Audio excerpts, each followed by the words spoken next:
dear students, welcome to the official YouTube channel of Zenith Academy.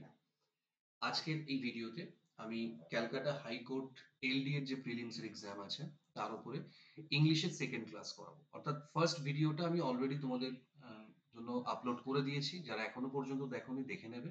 আজকে second class, এখানে আমি বেশ কিছু ইম্পর্টেন্ট কোয়েশ্চেন নিয়ে English grammar and vocabulary based question নিয়ে আমি ডিসকাস করবো উইথ এক্সপ্লেনেশন। অপশনও থাকবে, সেগুলোকে আমি এক্সপ্লেন করে দেবো। তো ভিডিওটা স্কিপ না করে পুরোটা ভালো করে দেখো। যারা যারা হাইকোর্টের এক্সাম দিচ্ছ, আই থিঙ্ক তাদের জন্য এই ভিডিওটা খুব হেল্পফুল হবে। তো চলো সময় নষ্ট না করে আমরা শুরু করি। ফার্স্ট দেখো, 1 to 5 কোয়েশ্চেন নাম্বার 1 থেকে 5 পর্যন্ত আছে এরর কারেকশন। তো এই এরর কারেকশনের ক্ষেত্রে আমাদের বেশ কিছু জিনিস মাথায় রাখতে হবে। যেমন ধরো পার্টস অফ স্পিচের ইউজ, কিংবা ধরো subject verb agreement, tense. And first of all, যখনই আমরা একটা সেন্টেন্স পড়বো, we have to understand the meaning of the sentence. তো প্রথমে আমাদের একদম বাংলা একটা সেন্টেন্সের মানেটা বুঝে নিতে হবে। অনেক সময় এই মিনিংয়েই প্রবলেমটা থাকে।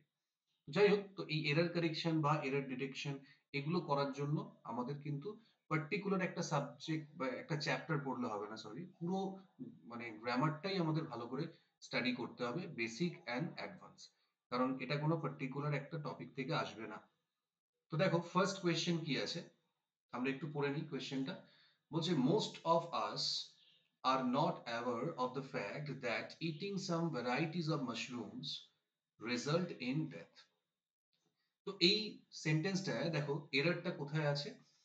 বলছে most of us are not aware. দেখো সাবজেক্ট ভার্ব এগ্রিমেন্টটা যদি আমরা দেখি, মোস্ট অফ আস, তাহলে মোস্ট যখন কাউন্টেবল নাম্বারের ক্ষেত্রে বসে, নাউনের ক্ষেত্রে বা প্রোনাউনের ক্ষেত্রে বসবে, তখন মোস্ট প্লুরাল। আবার মোস্ট যদি আনকাউন্টেবল নাউনের ক্ষেত্রে বসে বা তখন কিন্তু এটা সিঙ্গুলার। যেমন মোস্ট অফ দ্য ওয়াটার, তখন কিন্তু আমরা সিঙ্গুলার ভার্ব ইউজ করব। কিন্তু মোস্ট অফ আস, উই থেকে আসছে us, subjective case and objective case, তাহলে আস মানে প্লুরাল, কাউন্টেবল, তার মানে এখানে বুঝতে হবে মোস্টটা প্লুরাল। তাহলে most of us are not aware, তাহলে আর প্লুরালের জন্য বসছে প্লুরাল ভার্ব, ঠিকই আছে, এখানে সাবজেক্ট ভার্ব ঠিক আছে। Not aware of the fact that eating some varieties of mushrooms result in death. এখানে দেখো সাবজেক্টটা কি আছে, এটা আমাদের অনেকের দেখে মনে হতে পারে এই যে ভ্যারাইটিস অফ মাশরুমস আছে, আমরা জেনারেলি সাবজেক্ট মানে ভার্বের নিয়ারেস্ট নাউনটাকে দেখি আমরা সাবজেক্ট ধরে নিই, এটাই সব থেকে বড় ভুল হয়। এখানে কিন্তু সাবজেক্টটা মাশরুমসও নয়, ভ্যারাইটিসও নয়, এখানে eating some varieties of mushroom. Actually আমরা যে ভার্বটা বসাবো সেটা কিন্তু ইটিংটাকে দেখে বসাতে হবে, ভ্যারাইটিস বা মাশরুমসকে দেখে নয়। এটা প্লুরাল হতেই পারে, কিন্তু ইটিং তো এখানে সিঙ্গুলার ফর্ম।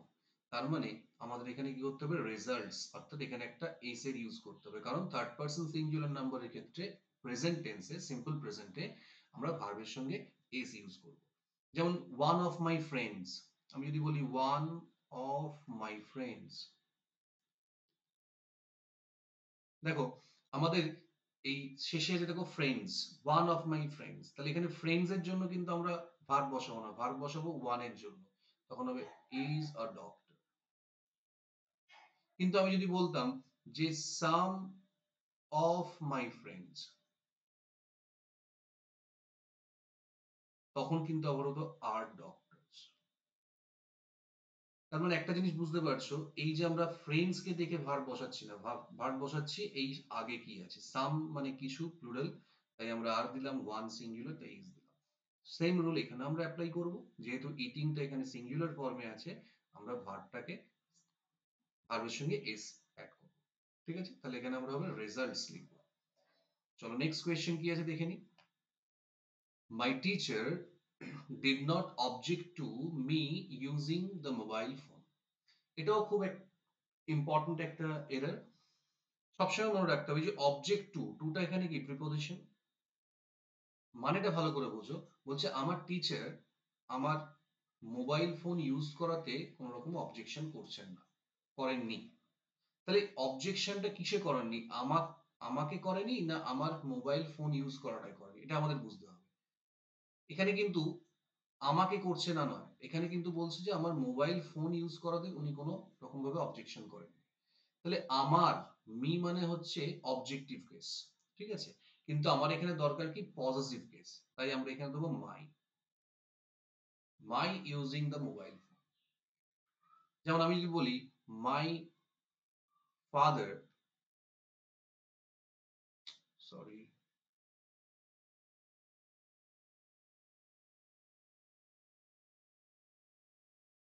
আমি এখানে লিখছি my father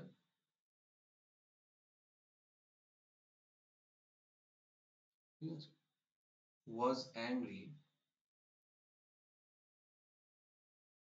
at my coming late.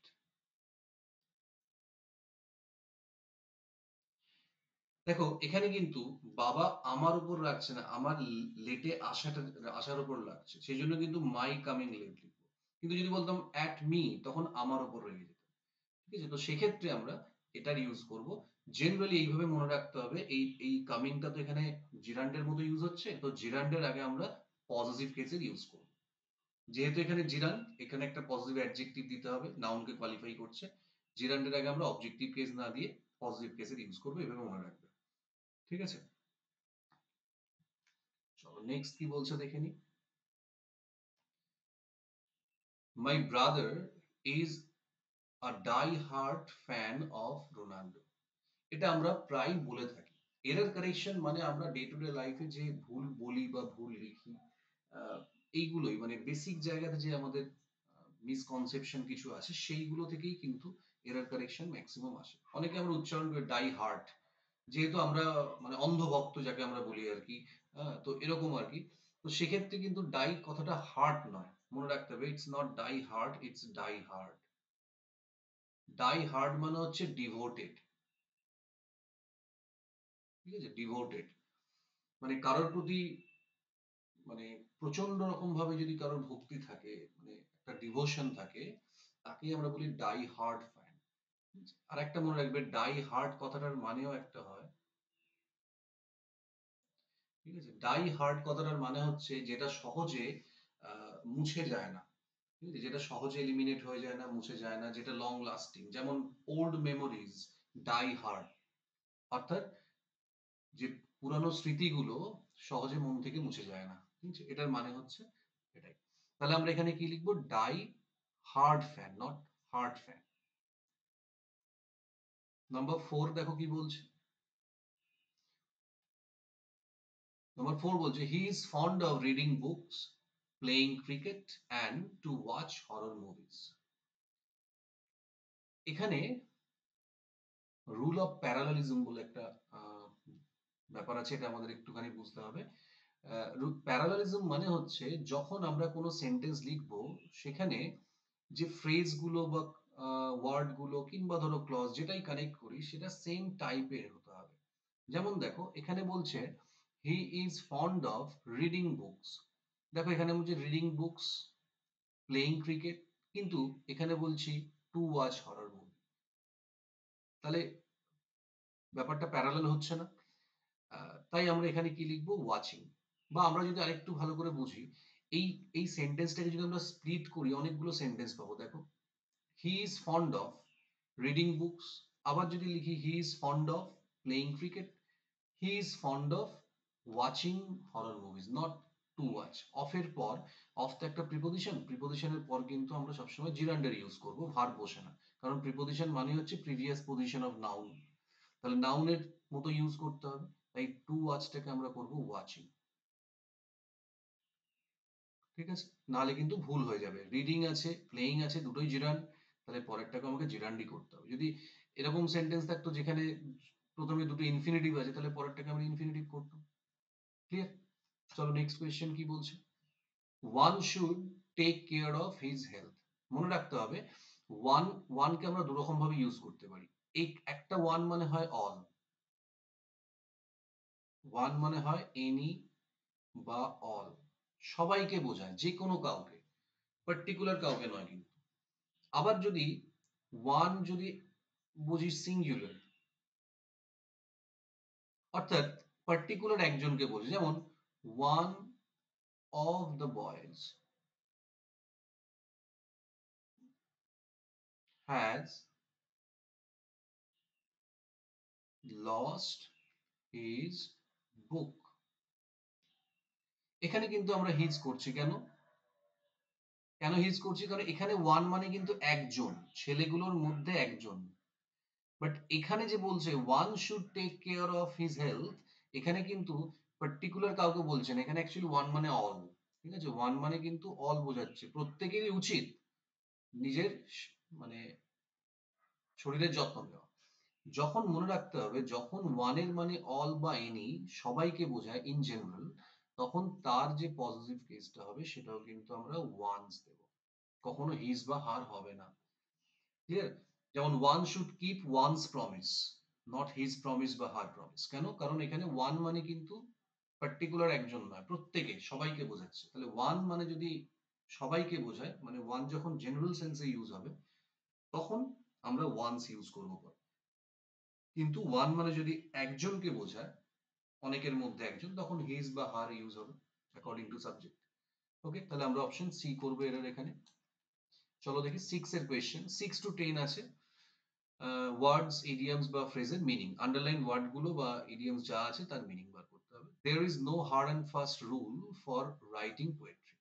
Hard and fast কথাটার মানে হচ্ছে ফিক্সড, অর্থাৎ কোনো স্ট্রিক্ট বা ফিক্সড রুল হয় না পোয়েট্রি লেখার জন্য। কবিতা লেখার কোনো ফিক্সড রুল হয় না বা স্ট্রিক্ট কোনো রুল নেই, মানে যেটা চেঞ্জ করা যায় না এরকম আর কি। তাহলে আমরা এখানে করব ডেফিনিট, কোনো ফিক্সড বা স্ট্রিক্ট কিছু দেওয়া নেই, তাহলে আমরা এখানে করব ডেফিনিট রুল। এগুলো কিন্তু একটু সেন্টেন্স পড়ে আমাদের বুঝতে হবে। এবার দেখো এই সেন্টেন্সটা এমনই দেওয়া আছে যেটা এই মিনিংটা না জানলে হয়তো আমরা এখান থেকে কারেক্ট মানে প্রপার আনসারটা করতে পারবো না। সেক্ষেত্রে কিছু কিছু জিনিস আমাদের জানতে হবে। Idioms, one word, synonyms, antonyms, এই ভোকাবুলারি পার্টটা কিন্তু আমাদের প্র্যাকটিস করে করে মনে রাখতে হবে, মুখস্থ করলে ভুলে যাবো। তো এগুলো আমাদের মনে রাখতে হবে। আমি যতগুলো পারছি ইম্পর্টেন্ট ভোকাবুলারি থেকে কোয়েশ্চেন করাচ্ছি, বাট আরো অনেক আছে, সেগুলো তোমাদের প্র্যাকটিস করতে হবে। সেজন্য সবাইকে আমি সাজেস্ট করব পরীক্ষার আগে প্রিপারেশন না নিয়ে throughout the year preparation now, অল্প অল্প করে পড়তে থাকো, তাহলে দেখবে পরীক্ষার সময় কোনো প্রেশার ফিল করবে না। চলো 7 এর কোয়েশ্চেন কি বলছে, এটাও একটা খুব important idiom. Wet blanket person always. দেখো এখানে কিন্তু স্ট্রেট মিনিং চাইছে না, একটু ঘুরিয়ে কোয়েশ্চেনটা করা হচ্ছে, মানে ঘুরিয়ে নাক দেখানো হচ্ছে এখন যে ধরনের কোয়েশ্চেন আসছে আর কি। তো যারা ওই শুধুমাত্র মুখস্থ করে যাবে অনেক সময় ঘাবড়ে যায় কোয়েশ্চেন গুলো দেখলে। তো ওয়েট ব্ল্যাঙ্কেট পারসন অলওয়েজ, তাহলে ওয়েট ব্ল্যাঙ্কেট পারসন কি করে? তাহলে আমাকে জানতে হবে যে ওয়েট ব্ল্যাঙ্কেট পারসন কাকে বলে, নাহলে কিন্তু আমরা করতে পারবো না। ঠিক আছে, তো ওয়েট ব্ল্যাঙ্কেট পারসন মানে হচ্ছে মানে one who tax the fun out of a situation or activity, মানে যে কি করে একটা কোনো সিরিয়াস ইস্যু থেকে বা কোনো অ্যাক্টিভিটি থেকে আনন্দ লাভ করে। বা আমরা বলতে পারি যে কি করে ওয়ান হু ল্যাকস কনফিডেন্স, মানে সে যে সবসময় যার কনফিডেন্সের অভাব, তাহলে সে কি করবে? যার নিজের কনফিডেন্স নেই সে সবসময় কি করবে? সবসময় মানুষকে ডিসকারেজ করবে, এনকারেজ তো করতে পারে না। তাহলে এবার দেখো ডিসকারেজ, ইন ডিমোটিভেটস। আচ্ছা এখানে দেখো অপশনটা ওয়েট ব্ল্যাঙ্কেট পারসন অলওয়েজ, এখানে একটুখানি অপশনটা ভুল আছে, একটুখানি দেখে নিতে হবে। এখানে অ্যাকচুয়ালি এ আর সি দুটোই হবে, এ আর সি দুটোই হবে। কারণ দেখো ডিমোটিভেটস আর ডিসকারেজেস একই মানে আসছে।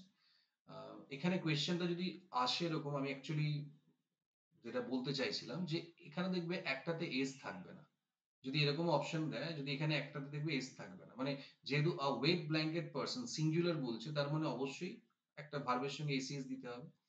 তো এখানে দুটোতেই দেওয়া আছে, অপশনটা একটু ভুল করা আছে। আর যদি এরকম এরকম দুটোই থাকে সেক্ষেত্রে বোথ এ এন্ড সি দেওয়া থাকবে। তো এটা আমি বাদ দিলাম, এখানে লিখে নেবে বোথ এ এন্ড সি। এই যে দুটো অপশনই কারেক্ট, ডিসকারেজেস এন্ড ডিমোটিভেটস। এবার যদি তোমাকে এই কোয়েশ্চেনটা ঘুরিয়ে দিতে পারে এরকম কিরকম, a wet blanket person never dash others, a wet blanket person never dash others, তখন কি হবে? Encourages others. একটা কোয়েশ্চেনকে বিভিন্ন রকম ভাবে ঘুরিয়ে দেওয়া যেতে পারে কিন্তু। ওকে, তো চলো এটা একটু দেখে নেবে, এ আর সি দুটোই correct. Number 8, rhyme or reason, he did that without rhyme or reason. Rhyme or reason কথাটার মানে হচ্ছে উইদাউট যদি আমি বাদ দিই, শুধু রাইম অর রিজন মানে হচ্ছে লজিক্যালি। ঠিক আছে, তাহলে আমরা এখানে কি বলছি যে উইদাউট, উইদাউট কিন্তু দেখো এই আন্ডারলাইন নয়, আন্ডারলাইন পার্টের মধ্যে নেই, তার মানে উইদাউটটাকে ছেড়েই আমাদের পড়তে হবে। তাহলে আমরা এখানে কি করবো? Without logic. এবার প্রশ্ন হলো তাহলে লজিক্যালি কেন হলো না? সিম্পল, উইদাউট একটা প্রিপোজিশনের পর আমরা নাউন দেবো, কখনো অ্যাডভার্ব বসতে পারে না, তাই আমরা লজিক্যালি দেবো না। এবার যদি আমরা এরকম করতাম হি ডিড দ্যাট, এই পুরোটা যদি আন্ডারলাইন থাকতো উইদাউট রাইম অনলি রিজন, তখন কিন্তু আমরা ইললজিক্যালি করতে পারতাম, মিনিংলেসলি করতে পারতাম। ঠিক আছে, মিনিংলেস আছে, মিনিংলেসলি হয়ে যেত। সবসময় দেখতে হবে যে আন্ডারলাইন কতটুকু আছে। এখানে কিন্তু উইদাউটটা আন্ডারলাইন নয়, তাই আমাকে শুধুমাত্র এইটুকুর মানে জানতে চাইছে, যার মানে হচ্ছে উইথ লজিক, যার একটা ভ্যালিড রিজন আছে বা লজিক আছে। যেই উইদাউট এর সঙ্গে চলে আসবে তখন ইললজিক্যাল হয়ে যাবে। ওকে, তাহলে অপশন ডি হবে কারেক্ট আনসার।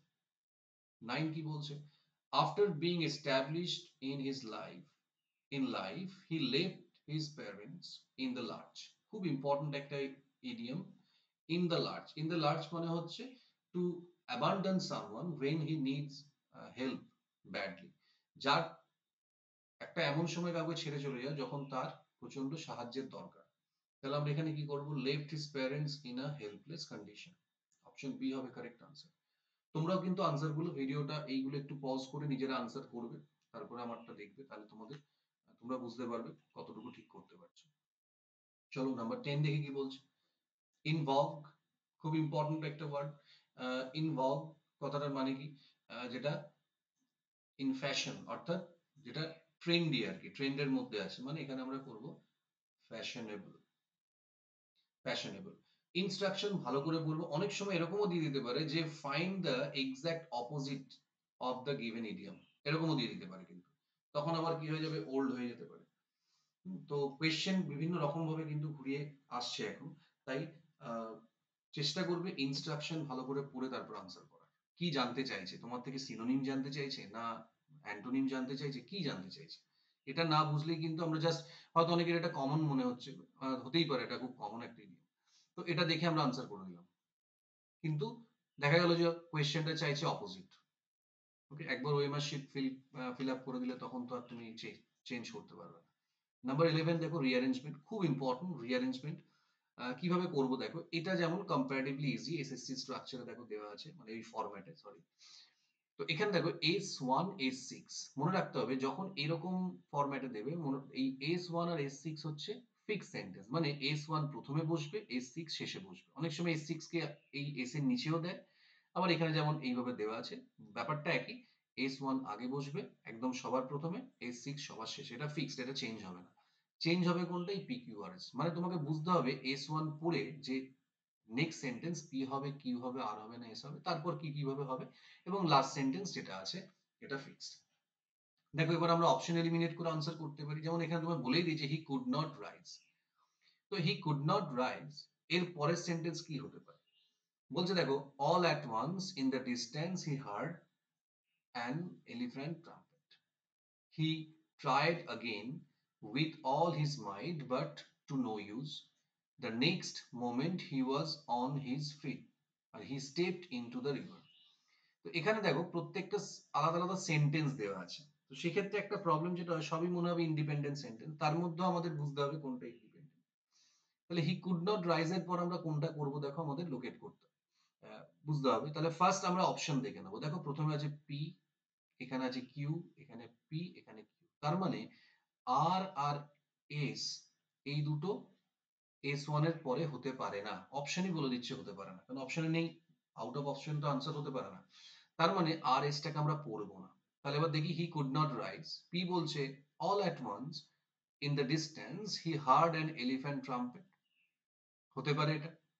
আবার বলছে পি এর কিউ বলছে he tried again with all his might but to no use.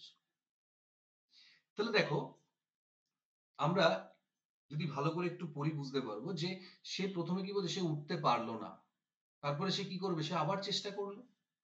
তার মানে পি এর থেকে কিউটা বেশি অ্যাপ্রোপ্রিয়েট মনে হচ্ছে। তাহলে যদি কিউটা আমরা দেখি, তাহলে এই দুটোকে এলিমিনেট করি, তাহলে পড়ে থাকছে কিউপি কিউপি, তার মানে এই দুটো অপশনই বলে দিচ্ছে কিউ এর পর পি হবে। তাহলে আমরা পড়ে নিই একবার, he tried again with all his might but to no use, চেষ্টা করলো কিন্তু পারলো না। পি বলছে অল অ্যাট ওয়ান্স, সঙ্গে সঙ্গে সে কি দেখলো? In the distance he heard an elephant trumpet, ঠিক আছে, তখনই সে কি দেখলো? মানে শুনলো একটু দূরে একটা হাতির ডাক। তার ফলে কি হলো? এরপরেই চেঞ্জ হচ্ছে, এখানে হচ্ছে এস আর, এখানে আর এস। তাহলে হাতির ডাক শোনার পর সে কি করবে? He stepped into the what? River. আর the next moment he was on his feet. তাহলে দেখো সিকোয়েন্সই বলে দিচ্ছে, আগে তো সে নিজের পায়ে উঠে দাঁড়াবে, তারপর তো সে নদীতে যাবে, তাই না? নদীতে গিয়ে তো নিজের পায়ে উঠে দাঁড়াবে না, আমাদের তো সিকোয়েন্সটাকে ম্যাচ করতে হবে। তার মানে আরেকটা আমার থার্ড সেন্টেন্স হবে। তাহলে আর যদি থার্ড সেন্টেন্স হয়, এস হচ্ছে লাস্ট, তার মানে ডি হবে আনসার। এবার যদি তোমার প্রথমটা বুঝতে অসুবিধা হয় যে এস ওয়ান এর পরের সেন্টেন্স কি হতে পারে, ইন দ্যাট কেস আমরা শেষ থেকে শুরুর দিকে যেতে পারি। যেমন দেখো, এখানে লাস্ট বলছে it was colder than usual. S six এর সেন্টেন্স দেখো যে ইট, এখানে একটা প্রোনাউন আছে, তার মানে এই প্রোনাউনের কোনো একটা নাউন ইউজ হয়েছে। ইট ওয়াজ কোল্ডার দ্যান ইউজুয়াল মানে যতটা ঠান্ডা থাকার থাকে তার থেকে বেশি ঠান্ডা ছিল। কোনটা? হি স্টেপড ইনটু দ্য রিভার, তার মানে এই রিভারের কথা বলছে, জল তো নদীতেই থাকে। তার মানে এটা দেখলে আমরা বুঝতে পারি যে এজটা লাস্ট সেন্টেন্স হবে। রিভারের পর ইট এর প্রোনাউন বসছে, ঠিক আছে? সেক্ষেত্রেও কিন্তু আমরা অপশন এলিমিনেট করে আনসার করতে পারি। তাহলে দেখো আমরা এখানে এস শেষে এইটা পাচ্ছি। এবার এই দুটোকে একটু কম্পেয়ার করে পড়লেই বুঝতে পারবে পি এর সেন্টেন্সটা হবে না প্রথমে। এর অনেকগুলো মেথড আছে। মোটামুটি আমি একটু জাস্ট তোমাদের বুঝিয়ে দেওয়ার জন্য বললাম, যে ছেড়ে চলে যাবে না। অনেকের মনে হতে পারে যে খুব কঠিন আছে, পিকিউআরএস টা আমি করবো না। একটু ভালো করে পড়লেই, ট্রিক গুলো অ্যাপ্লাই করলেও কিন্তু তোমরা আনসার করতে পারবে। অনেক সময় পেয়ার অপশন দেখে নিতে পারো। যেমন দেখবে পি এর পর আরটা হচ্ছে পেয়ার, দেখবে পি এর পর আর হবেই, সঙ্গে সঙ্গে তুমি কিন্তু পি আরটাকে একটা জায়গা আলাদা লিখে নাও। এবার দেখো পি আর কোথায় কোথায় আছে। তো এইভাবেও কিন্তু তোমরা আনসার করতে পারো। চলো 12 এরটাও রিঅ্যারেঞ্জমেন্ট আছে, এটা একটু অন্য ফরম্যাটে, এখানে কোনো ফিক্স সেন্টেন্স নেই। তো এক্ষেত্রে আমরা কি করব? এখানে দেখো পুরোটা মিলিয়ে একটা সেন্টেন্স, সবগুলো কিন্তু সেন্টেন্স নয়। বলছে আফটার ট্রাভেলিং, সবার আগে আমরা একবার পড়ে নিই। After travelling in one in other other countries, he should not forget all about the countries he has traveled when a man returns home. খুব সহজ এটা। কারণ দেখো এই যে আগেগুলোতে হি দেওয়া আছে, তার মানে এই হিটা হচ্ছে প্রোনাউন। তাহলে আমরা দেখে নেবো যখনই কোনো প্রোনাউন দেওয়া থাকবে তার নাউন আছে কিনা। যেমন এখানে দেখো ম্যান হচ্ছে নাউন, যার প্রোনাউন হচ্ছে হি। তাহলে এসটা আমাদের ফার্স্ট সেন্টেন্স হবে। এস এখানে দুটোতে আছে, এই একটা এই একটা, তাহলে এই দুটোকে বাদ দিই আমরা।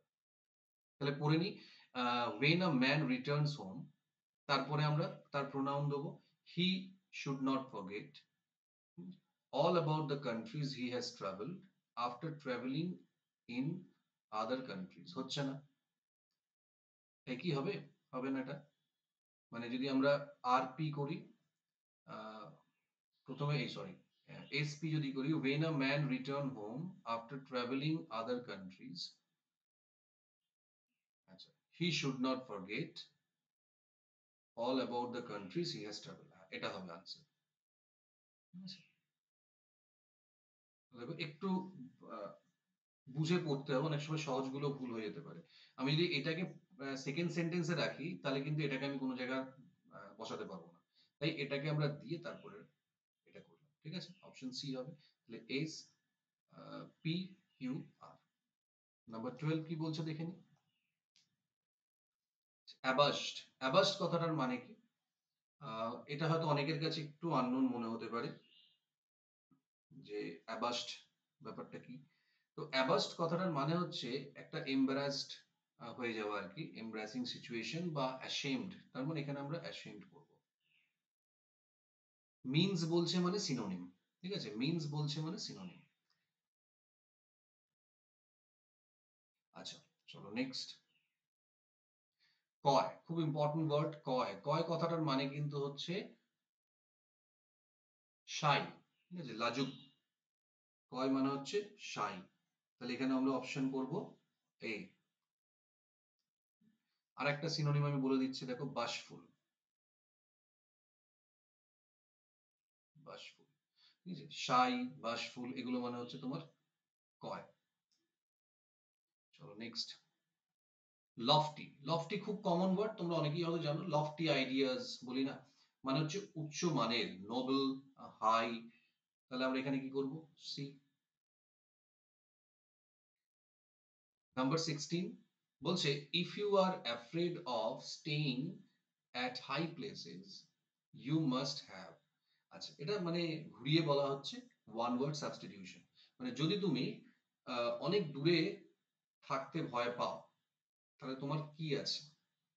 আচ্ছা, এখানে দেখো ক্লাস্ট্রোফোবিয়া মানে হচ্ছে ফিয়ার অফ কনফাইন্ড প্লেসেস, ঠিক আছে? মানে বদ্ধ জায়গাতে আমরা যে ভয় হলে সেটাকে আমরা বলি ক্লাস্ট্রোফোবিয়া। হাইড্রোফোবিয়া মানে হচ্ছে জলে ভয়, হাইড্রো মানে জল। এবার নেক্সট আছে দেখো, দুটো ওয়ার্ডের মধ্যে আমাদের কনফিউশন। কি কি? একটা হচ্ছে অ্যাক্রোফোবিয়া, একটা অল্টোফোবিয়া। এই দুটোর মধ্যে আমাদের একটুখানি ডিফারেন্সে বুঝতে হবে। দেখো, অ্যাক্রো মানেও হাইটে ভয়, অল্টো মানেও হাইটে ভয়, কিন্তু দুটোর মধ্যে ডিফারেন্স হচ্ছে অল্টোফোবিয়া মানে হচ্ছে when you are staying at a high place and you are getting afraid, তখন হচ্ছে অল্টো। মানে তুমি অলরেডি একটা বড় উঁচু জায়গাতে আছো, সেটা থেকে তুমি যখন নিচে দেখছো ভয় পাচ্ছ, অল্টো। আর অ্যাক্রোফোবিয়া মানে এটা নেসেসারি নয় যে তোমাকে ওই জায়গাতেই থাকতে হবে। তুমি দূরে উঁচু জায়গাটার কথা ভেবেই ভয় পাচ্ছ। অনেকে হয় না যে ধরো বললো যে পাহাড়ে ঘুরতে যাবে, সে ভেবেই ভয় পাচ্ছে যে পাহাড়ে উঠতে হবে আমাকে, দ্যাট ইজ অ্যাক্রোফোবিয়া। আর অল্টোফোবিয়া মানে সে পাহাড়ে উঠে গেছে তারপর ভয় পাচ্ছে, ঠিক আছে? তাহলে এখানে বলছে if you are afraid of staying at high places, তুমি দূরে উঁচু জায়গাতে থাকতে ভয় পাচ্ছ, তাহলে তুমি এখনো গেছো কিনা এটা তো বলা হচ্ছে না, সেই জন্য আমরা এখানে কি করবো, অ্যাক্রোফোবিয়া। আর যদি তুমি অলরেডি ওখানে আছো তারপর তুমি নিচের দিকে তাকিয়ে ভয় পাচ্ছ, সেক্ষেত্রে আমরা বলবো তোমার অল্টোফোবিয়া। অল্টো মানে তুমি হাই প্লেসে আছো, হাই অল্টিটিউডে আছো, ভয় পাচ্ছ।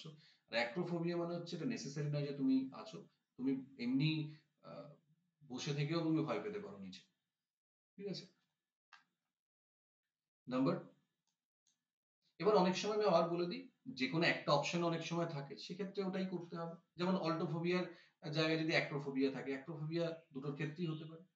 বাট ডিফারেন্সটা আমি বলে দিলাম, যদি এরকম দুটো অপশন থাকে তখন কিন্তু আমাদের এটা বুঝে করতে হবে। আচ্ছা, 17 বলছে the noun form of sell. সেলের নাউন ফর্ম কি? সেল মানে বিক্রি করা, তাহলে ডি হবে কারেক্ট আনসার। সেল হচ্ছে ভার্ব, আর সেল এসএলই সেল হচ্ছে নাউন। আচ্ছা, voice change, when Riju arrived home police arrested him। আচ্ছা, এখানে দেখো দুটো ক্লজ আছে, when Riju arrived home আর police arrested him, subordinate clause, principal clause. তো ক্লজ মানে একটা ফাইনাইট ভার্ব থাকবে, আর ফাইনাইট ভার্ব থাকলে কিন্তু ভয়েস চেঞ্জ হতেই পারে, কিন্তু তার কন্ডিশন আছে, সেই ভার্বটাকে ট্রানজিটিভ ভার্ব হতে পারে, অর্থাৎ তার একটা অবজেক্ট থাকতে হবে। তো এখানে অ্যারাইভ এর দেখো কোনো অবজেক্ট নেই, অ্যারাইভড হোম, অ্যারাইভ এর কোনো, এটা ইনট্রানজিটিভ ভার্ব, এর কোনো অবজেক্ট থাকে না। যেহেতু অবজেক্ট থাকে না, তাই এটাকে আমরা প্যাসিভ করতে পারবো না, তাহলে এটা যেমন আছে অ্যাজ ইট ইজ থেকে যাবে। তাহলে প্যাসিভ কোনটা করব, the police arrested him, subject verb and him হচ্ছে অবজেক্ট। দেখো কোথায় আছে, হ্যাড বিন, এটা বাদ যাবে। when Raju arrived home he had been arrested, হবে না। কেন হবে না? কারণ এটা ন্যারেশন চেঞ্জ নয়। এই ভুলটা অনেকে আমরা করি, যে ভয়েস ন্যারেশন গুলিয়ে ফেললাম, যেহেতু এটা সিম্পল পাস্টে আছে আমরা পাস্ট পারফেক্ট করে দিলাম। এটা ন্যারেশনের ক্ষেত্রে হবে, ভয়েসের ক্ষেত্রে নয়। ভয়েসে কোনো রকম টেন্স চেঞ্জ করা যাবে না, ইভেন যেমন সেন্টেন্স আছে সেই সেন্টেন্সই রাখতে হবে। যদি কোনো অ্যাসার্টিভ সেন্টেন্সকে প্যাসিভ করতে তো আমরা অ্যাসার্টিভই রাখবো, ইন্টারোগেটিভ হলে ইন্টারোগেটিভই রাখবো। তুমি কখনো ইন্টারোগেটিভকে অ্যাসার্টিভ করতে পারবে না ভয়েস চেঞ্জের ক্ষেত্রে, ন্যারেশনের ক্ষেত্রে হয়। তাহলে এখানে হ্যাড বিন হবে না। তাহলে আমরা এখানে কি করব, এটাও ভুল, কারণ এটা ঠিক থাকলো, এটা ভুল আছে কারণ হ্যাড বিন হয়ে গেছে, এটাকে প্যাসিভ করা যাবে না। তাহলে when Raju arrived home he was arrested by police, এই সি হবে কারেক্ট আনসার। was being ও আসবে না, was being কখন আসে, যখন past continuous tense হবে। এটা সিম্পল পাস্ট আছে, তাহলে was arrested হবে। 19, এটাও voice change, they objected to my proposal। এই জায়গাগুলো মনে রাখতে হবে, objected to বা laugh at। এই দেখো, লাফ কিন্তু একটা নন ইনট্রানজিটিভ ভার্ব, এর অবজেক্ট থাকে না। আমি বললাম হি লাফড এট মি, এটা মিটা কিন্তু লাফের অবজেক্ট নয়, অ্যাট এর অবজেক্ট, ঠিক আছে? শুধু লাফের কিন্তু কোনো অবজেক্ট থাকে না, তাই এদের যখন আমরা প্যাসিভ করব অবশ্যই প্রিপজিশনটা ইউজ করতে হবে, যেমন I was laughed at, laughed at by him. আমি যদি বলি I was laughed by him, ভুল হয়ে যাবে, কারণ এই লাফড অ্যাট, এই দুটো বসে তবেই কিন্তু মি বসছে অবজেক্ট। শুধু যদি তুমি অ্যাট বাদ দাও, লাফ থাকে, কোনো অবজেক্ট লাগবে না। এখানেও সেম, অবজেক্টেড টু দিয়ে মাই প্রপোজাল, তার মানে টুটাকে আমাকে রাখতে হবে। তাহলে my proposal was objected by them হলো না, my proposal was objected to by them. এটা অনেকের মনে হয় পরপর দুটো প্রিপোজিশন কি করে বসলো, এই কারণেই বসলো। শুধু অবজেক্টেড এর পর কিন্তু কোনো মানে অবজেক্ট বসছে না আরকি অবজেক্টের পর। টু বসে তারপর অবজেক্ট বসছে। তাই টু টাকে আমাকে রাখতে হবে। তাহলে my proposal was objected to by them. আচ্ছা, লাস্ট কোয়েশ্চেন কি বলছো দেখে নিই। He looked up and saw the kite. Here up is, আপটা কি? দেখো আপ মানে up, down, around, on, by এগুলো দেখলেই আমাদের মনে হয় প্রিপোজিশন। কারণ সেইভাবেই আমরা করে এসেছি। কিন্তু এগুলোকে আমরা শুধু প্রিপোজিশন নয়, এগুলোর মধ্যে অনেকগুলোকে আমরা অ্যাডজেক্টিভ, অ্যাডভার্ব সব রকম ভাবে ইউজ করতে পারি। ডিপেন্ড করছে কিভাবে ইউজ হচ্ছে। এখানে দেখো হি looked up and saw the kite. সবসময় মনে রাখবে যদি কোনো ওয়ার্ড প্রিপোজিশন হিসেবে ইউজ হয় সেক্ষেত্রে কিন্তু একটা অবজেক্ট অর্থাৎ তারপর একটা নাউন বা প্রোনাউনের ইউজ হয়। নাউন ইকুইভ্যালেন্ট ওয়ার্ডের ইউজ হয়। কারণ প্রিপোজিশন মানে হচ্ছে প্রিভিয়াস পজিশন অফ নাউন। তার মানে নাউনের আগেই প্রিপোজিশন বসে এবং সেই নাউনটাকে ওই প্রিপোজিশনের অবজেক্ট বলা হয়। তার মানে যদি কোনো ওয়ার্ড প্রিপোজিশনের মতো ইউজ হচ্ছে তাহলে তারপর একটা নাউন থাকতে হবে। দেখো এখানে নেই, হি লুকড আপ, এরপর একটা নতুন সেন্টেন্স শুরু হচ্ছে। তার মানে আপটা কিন্তু এখানে তোমার প্রিপোজিশন নয়। এটা কাকে কোয়ালিফাই করছে দেখো, লুকডকে। মানে এটা কি হবে তাহলে, ভার্বকে যে কোয়ালিফাই করে বা মডিফাই তাকে আমরা বলি অ্যাডভার্ব। ঠিক আছে? কিন্তু যদি বলতাম হি ক্লাইম্বড আপ দ্য ট্রি, দেখো আপের পর দ্য ট্রি আছে, তখন কিন্তু এটা প্রিপোজিশন হয়ে যেত। বুঝতে পারলে? তো এখানে কিন্তু আমাদের মনে রাখতে হবে অনেক ওয়ার্ড এরকম থাকবে যেগুলোকে কিন্তু আমরা দুরকম ভাবে ইউজ করতে পারি। আমি ধরো একটা ওয়ার্ডের এক্সাম্পল বলছি, ইন। এটা অনেকের কনফিউশন আছে, ইনকে আমরা কিভাবে ইউজ করব। যেমন আমি যদি বলি he reads in a private school, আর প্লিজ কাম ইন। দেখো এখানে ইনের পর কি আছে, প্রাইভেট স্কুল, এটা নাউন আছে, তার মানে এটা প্রিপোজিশন। কিন্তু এই ইনের পর কোনো নাউন নেই, এই ইনের কোনো অবজেক্ট বসছে না, তাহলে এটা অ্যাডভার্ব, কামকে কোয়ালিফাই করছে। ক্লিয়ার? জাস্ট আমি একটা ছোট্ট ট্রিক বলে দিলাম, যদি এরকম কোয়েশ্চেন আসে তোমরা আইডেন্টিফাই করতে পারবে। সাধারণত যদি এই যে ওয়ার্ড গুলো প্রিপোজিশন, অ্যাডভার্ব দুরকম ভাবে ইউজ হচ্ছে, যদি এরা প্রিপোজিশন হিসেবে ইউজ হয় জেনারেলি এদের পর আমার একটা নাউন লাগবে। আর যদি অ্যাডভার্ব হিসেবে ইউজ হয় তখন এগুলোর পর নাউন বসে না। ক্লিয়ার? একটা ছোট্ট রুল আমি বললাম, এটা মনে রাখার চেষ্টা করবে। তো আজকের সেশনে এই ২০টা কোয়েশ্চেন নিয়ে আমরা আলোচনা করলাম আমি। তার সঙ্গে তোমাদের এক্সপ্লেনেশন দিয়ে দিলাম। আশা করি তোমরা বুঝতে পেরেছো। যদি কারোর কোনো সমস্যা থাকে বুঝতে, আ কমেন্টে অবশ্যই তোমরা জানাবে। ক্লাসটা কেমন লাগলো সেটাও জানাবে। আ আর চেষ্টা করবে ক্লাসের লিঙ্কটা ফ্রেন্ডদের সঙ্গে শেয়ার করার। তাদেরকে বলো চ্যানেলটাকে সাবস্ক্রাইব করতে, রেগুলার ভিডিওগুলো দেখতে।